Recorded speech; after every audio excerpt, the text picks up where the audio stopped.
माधवदास जी का बहुत अच्छा एक चरित्र आता है ना, जगन्नाथपुरी के माधवदास जी, उनकी इतनी यश हो गया था पूरे जगन्नाथपुरी में, उनकी भक्ति का, उनकी सेवा का, उनके भाव का, उनकी विद्वत्ता का, कि वो जहां से निकलते थे ऐसे लोग पुष्प की पूरी लड़ी बना देते थे। अब माधवदास जी का नियम था, वो 3 बार दर्शन करने जगन्नाथ जी के जाते थे, सुबह, मध्याह्न में और रात्रि में। तीनों बार उनके भवन से लेकर के जगन्नाथ मंदिर तक फूल ही फूल बिछे होते थे। माधवदास जी कहते नहीं थे किसी को, पर पुरी के लोग उनका सम्मान करते थे। तो माधवदास जी को लगता था भाई ये बहुत ज्यादा सम्मान होता है मेरा, और अति सम्मान होने से कभी कभी अपच हो जाती है, सम्मान का अपच हो जाता है, क्या करें? तो बोले भैया मीठा ज्यादा खा लिया हो तो नमकीन खा करके उसको स्टेबल कर लेना चाहिए।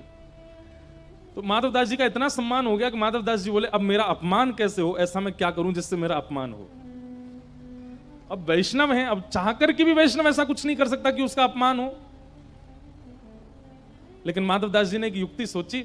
माधवदास जी भिक्षा याटन करते थे, भिक्षा मांग करके पाते थे। अब एक तो होता है कि द्वार पर खड़े होकर के आप भिक्षा मांगो, भीतर से लोग आटा दाल चावल देते हैं, लेकिन माधवदास जी की भिक्षा कैसी होती थी? 5 के 5 घरों में 56 भोग बने हैं, बोले आज माधवदास जी यहीं कहीं आएंगे, हमारे घर में पाएंगे। माधवदास जी कहते थे हमें भिक्षा दे दो, अरे भीतर पधारो, चौकी चांदी की लगी, सोने की थाली, उसमें पवाते। माधवदास जी बोले हमारी भिक्षा तो भिक्षा से ही नहीं रह गई है, अब इतना लोग सम्मान करते हैं। तो एक दिन माधवदास जी कहीं भ्रमण कर रहे थे, तभी आपने देखा एक गली में एक माता जी, बूढ़ी माता जी, और वो बड़ी कर्कश स्वभाव की, वो अड़ोसियों से भी लड़ रही है, पड़ोसियों को भी डांट रही है, किसी के घर में ईंटा फेंक रही है, कहीं पत्थर मार रही है, बच्चों के पीछे छड़ी लेके भाग रही है। माधवदास जी बोले मिल गई यजमान, आज इसी के घर भोजन करूंगा। गुस्से में तिल मिला रही थी, अपने घर में बैठ करके कुछ कर रही थी। इतने में माधवदास जी, अच्छा हमारे ब्रज में तो ऐसा नियम है कि जो भिक्षा करने वाले महापुरुष होते हैं ना, आज भी हमारे घर आते हैं। वो कैसे करेंगे पता है? जितनी देर गौ दोहन होता है, गौ दोहन में लगते हैं 6 मिनट 7 मिनट, उतनी देर वो आपके द्वार पर खड़े होकर के और मंजीरा बजा के कीर्तन करेंगे। अगर उतनी देर में आपने उनको भिक्षा दे दी, मधुकरी दे दी, तो पाएंगे, नहीं तो चले जाएंगे। हमारी माता जी ध्यान रखती हैं, जब हम लोग सब बाहर होते हैं, घर पे किसी को छोड़ के जाती हैं, वो कह के जाएंगी मंजीरे की आवाज आए तुरंत बाहर जाके प्रसाद दे देना बाबा, नहीं तो भूखो रहेगो। ऐसे कई महापुरुष हैं ब्रज में। तो माधवदास जी मैया के द्वार पर जाकर के मंजीरा बजाने लगे, हरे कृष्ण कृष्ण कृष्ण। मैया बोली क्या बात है? बोले मैया हम भिक्षा पाते हैं, कहीं भी चले जाते हैं, आज आपके घर में पाने की इच्छा है। मैया कर्कश स्वभाव की, बोले आओ बैठो। माधवदास जी को भिक्षा पवा दी। माधवदास जी बोले यहां अच्छा ना ज्यादा सम्मान होता है, ना ज्यादा ऐसा कुछ होता है, अच्छा यहीं पाऊंगा। अगले दिन माधवदास जी फिर आ गए। क्या बात है बाबा, कल तो दिया था आपको? बोले मैया आज भी पवा दो, बड़ा स्वाद लगा था कल आपका भोजन, इसलिए हमारा मन हुआ कि हम पालें। मैया बोली बैठ जाओ। मैया ने भीतर जाके सोची रोज रोज आ रहा है, ऐसा कुछ कर दूं कि कल से नहीं आए। तो सब्जी में जबरदस्ती मिर्च डाल दी, नींबू निचोड़ दिया, इतनी तीखी कर दी कि ये खाएंगे और मचल जाएंगे। लो बाबा पाओ।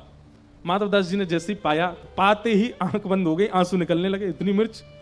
लेकिन माधवदास जी समझ गए ये जानबूझ के कर रही है कि कल से मैं नहीं आऊं। और मैया पूछे बाबा कैसा बना है? माधवदास जी के बहुत स्वाद, कल से भी अच्छा आज बना है।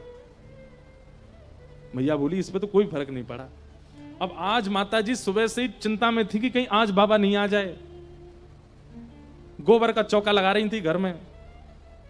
बाहर आकर के माधवदास जी मंजीरा बजाने लगे। मैया बोली क्या बात है? बोले मैया भिक्षाम देही। इतनी जोर से क्रोध आया कि वो पोंछा ही गोबर का फेंक के मार दिया। लो भिक्षा, खा लो इसको। अब भिक्षा में जो मिल जाए वो स्वीकार करना पड़ता है। पोंछा गोबर का लेकर के, जय हो जगन्नाथ, आज तो यही भिक्षा मिली है। लेकिन माधवदास जी का नियम था कि रोज ठाकुर जी को अर्पित करते थे भिक्षा, फिर पाते थे। अब ये गोबर का पोंछा कैसे अर्पित करें ठाकुर जी को? जाकर के उसको धोया, धो करके उससे गोबर हटाया, और जो पोंछा था उसके सूत, उसके धागे अलग अलग किए, सूत अलग अलग करके उसका बढ़िया दिया बनाया। दिया बना करके उसको बढ़िया पात्र में रखा, उसमें घी डाला और उसमें अग्नि प्रज्वलित करके महाप्रभु जगन्नाथ जी की आरती कर दी। बोले ये भी अर्पित। क्यों करते थे माधवदास जी ऐसा? क्योंकि बहु सम्मान कई बार आपकी वास्तविकता को नष्ट कर देता है। हम व्यासपीठ पर बैठते हैं, हम कभी कभी अनुभव करते हैं कि पहले का कई आंतरिक स्वभाव इतना सम्मान मिलने से घट जाता है, लेकिन फिर सत्संग से वो समत्व होता है। पर घटने की बड़ी हम तो रोज कथा कर रहे हैं तो हमको इतनी सावधानी रखनी पड़ती है, हमको पता चलता रहता है कि बहुत सम्मान से क्या घटना घट रही है भीतर। सामान्य व्यक्ति का जब बहुत सम्मान हो जाता होगा तो वो तो किस स्थिति में पहुंच जाता होगा। अरे पैर नहीं टिकते जमीन पर, उड़ने लगता आकाश में आदमी।